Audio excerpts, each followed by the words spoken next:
ಯುದ್ಧ ಸ್ಟಾರ್ಟ್ ಆಗಿಂದಲೂ ಕೂಡ ಇದೇ ಪರಿಸ್ಥಿತಿ ಇದೆ. ಆದರೆ ಸರ್ಕಾರಗಳಿಗೆ ಏನಾಗೈತೆ ಅಂತಂದರೆ ಬೇಕಾಬಿಟ್ಟಿ ಆಗ್ಬಿಟ್ಟಿದೆ. ಕೆ ಎಚ್ ಮುನಿಯಪ್ಪ ಹೇಳ್ತಾರೆ ಏನೋ ಮೋದಿಯವರು ಕೊಡಲಿಲ್ಲ ಅಂತ. ಇವ್ರು ಇರೋದೇನಕ್ಕೆ? ಇಷ್ಟೊಂದು ಎಂ ಪಿಗಳು ಇರೋದೇನಕ್ಕೆ?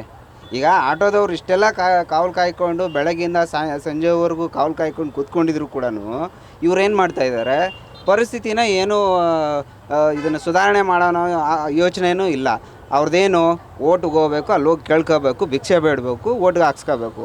ಅದು ಬಿಟ್ಟರೆ ಇಲ್ಲಿ ಪರಿಸ್ಥಿತಿ ಏನಾಗಿದೆ, ಇಲ್ಲಿನ ಏನು ವ್ಯವಹಾರ ನಡೀತೈತೆ, ಹೋಗ್ಲಿ ಹೆಚ್ಚುವರಿಯಾಗಿ ಏನಾದರೂ ಕೇಳಿದಾರಾ? ಕರ್ನಾಟಕ ಜನತೆಗೆ ಈ ರೀತಿ ಪ್ರಾಬ್ಲಮ್ ಆಗ್ತೈತೆ ಮೋದಿಯವರೇ, ನಮ್ಗೆ ಹೆಚ್ಚುವರಿಯಾಗಿ ಕೊಡಿ ಅಂತ ಏನಾದರೂ ಕೇಳ್ತಾ ಇದ್ದಾರಾ? ಏನೂ ಇಲ್ಲ. ಇವ್ರಿಗೇನು IPLಗೆ ಹೋಗ್ಬೇಕು, ಮ್ಯಾಚ್ ನೋಡಬೇಕು, ಇಲ್ಲ ಪ್ರಚಾರಕ್ಕೆ ಹೋಗ್ಬೇಕು, ಅಲ್ಲಿ ಭಿಕ್ಷೆ ಬೇಡಬೇಕು. ಅದು ಬಿಟ್ಟರೆ ಬೇರೆ ಏನು ವ್ಯವಹಾರನೂ ಇಲ್ಲ. ನಮ್ಮ ಪರಿಸ್ಥಿತಿ ಏನಾಗೈತೆ ಅಂತಂದರೆ, ಈಗ ಫಿಕ್ಸಿಂಗ್ ಮಾಡಿದ್ದಾರೆ, ಏನು ಎಲ್ಲರಿಗೂ ಅನುಕೂಲ ಆಗಬೇಕು ಅಂತ ಬಂಕ್ ಅವರು ಫಿಕ್ಸಿಂಗ್ ಮಾಡಿದ್ದಾರೆ. ಏನಂತ ಒಂದು 500 ರೂಪಾಯಿಗೆ ಹಾಕ್ತೀವಿ ಸರ್, ಮಿಕ್ಕಿದ್ದಕ್ಕೆ ಎಲ್ಲರಿಗೂ ಬೇಕು ಅಂತೇಳಿ ಫಿಕ್ಸಿಂಗ್ ಮಾಡಿದ್ದಾರೆ. 500 ರೂಪಾಯಿಗೆ ನಾವು ಇಲ್ಲಿ ಹಾಕೊಂಡ್ರೆ ಈಗ ಎಷ್ಟು 90 ರೂಪಾಯಿ ಇದೆ. ಒಂದು 500 ರೂಪಾಯಿಗೆ ಹಾಕೊಂಡ್ರೆ ಎಷ್ಟು ಕೆ ಜಿ ಬರುತ್ತೆ? ಹೋಗಲಿ, ಎಷ್ಟು ಕೆ ಜಿ ಬರುತ್ತೆ ಇರಲಿ. ಈಗ ನನಗೆ ಬೆಳಗ್ಗೆ 4 ಗಂಟೆಯಿಂದ ಬಂದು ಮಧ್ಯಾಹ್ನ ಎಷ್ಟೊತ್ತಾಗ್ತೈತೆ? ಈಗ 11:20 ಆಗಿದೆ. ನಾನು ಹಾಕಿಸ್ಕೊಂಡು ಮತ್ತೆ ಡ್ಯೂಟಿ ಮಾಡೋದು ಯಾವಾಗ? ನಾನು ಮನೆಗೆ ಹೋಗೋದು ಯಾವಾಗ? ಹೋಗಲಿ, ಮನೆ ಹಾಳಾಗೋಯ್ತು, 2 ದಿನಕ್ಕೆ ಒಂದು ಸತಿ ಹೋಗಿ ಹಾಕ್ಸ್ಕೊಂಬರೋಣ ಅಂತಂದರೆ ಡ್ಯೂಟಿಗಳು ಇಲ್ಲ. ಯಾಕೆ ಅಂತಂದರೆ 2 ವೀಲರ್ ಬೋರ್ಡ್ ಬಂದೈತಲ್ಲ, ಅದನ್ನೇನಾದರೂ ಕಡಿವಾಣ ಹಾಕಿ ಏನಾದರೂ ಮಾಡ್ತಾಯಿದ್ದಾರಾ? ಮಹಾತ್ಮ ಪುಣ್ಯಾತ್ಮ ರಾಮಲಿಂಗಾರೆಡ್ಡಿ ಅವ್ರಿಗಂತೂ ನಮಸ್ಕಾರ ಮಾಡಿಬಿಡ್ಬೇಕು.